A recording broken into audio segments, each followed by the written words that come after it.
Hello everyone. Previously we discussed how you can download and install the Spec Editing app. And today we're going to navigate through this app and get to know many of its useful features. Let's start. Now, a very common question you may have is, why does it matter? Why do I need to use my phone to code instead of course, a desktop or a laptop? And why Spec Editor? Online, you see so many editing softwares like VS Code, Atom, and Sublime Text, and a whole bunch of other coding materials out there that you can choose from. I would say it all depends on your point of argument.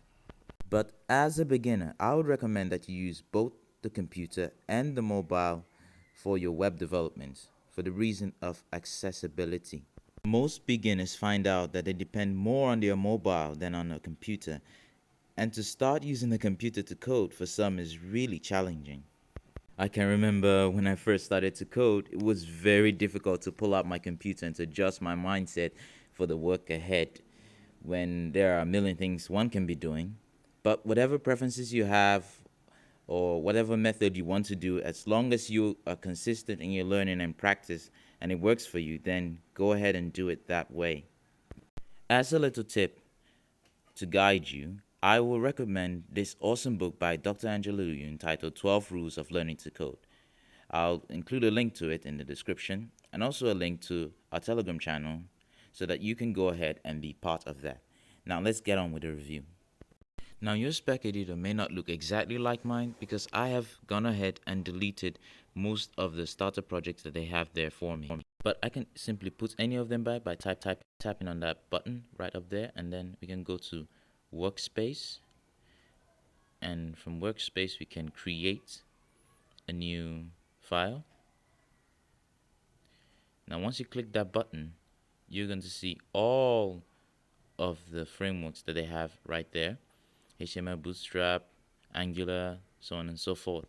And you can pick from any of these frameworks into your folder, or go right ahead and get a zip file from somewhere else in your system or your mobile phone. It's just so easy to use and so easy to navigate through this. And you can also go to your file if you're in a current file, or you can pick one of their workspace. I'm just gonna pick the HTML. I'm gonna tap on create, and this is the new HTML file with a single console log that says hello world.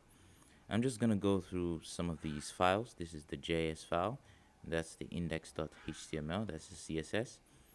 So the index.html has so many lines of code in it you can start from, and I'm just gonna go in there and change something. This writes nothing to see here, but I'm just gonna change that paragraph, and instead I'm gonna write, this is our first project on HTML. And while I'm still here, I'm going to add an H1, and this has auto suggest, so once you click on that, and I'm just gonna write welcome, and once I run it, we can see that it's updated. And I can change this from desktop mode to the normal size mode so that you can see it better. So this is just how we use the Spec Editor app. And if you'd like to learn more and take a deeper dive into this app's features, feel free to play with the app and drop questions if you have in the comments below, or simply check out the Spec Editor documentation. And this is all from me. If you like this video, please give it a like, subscribe to the channel. Thank you so much for watching.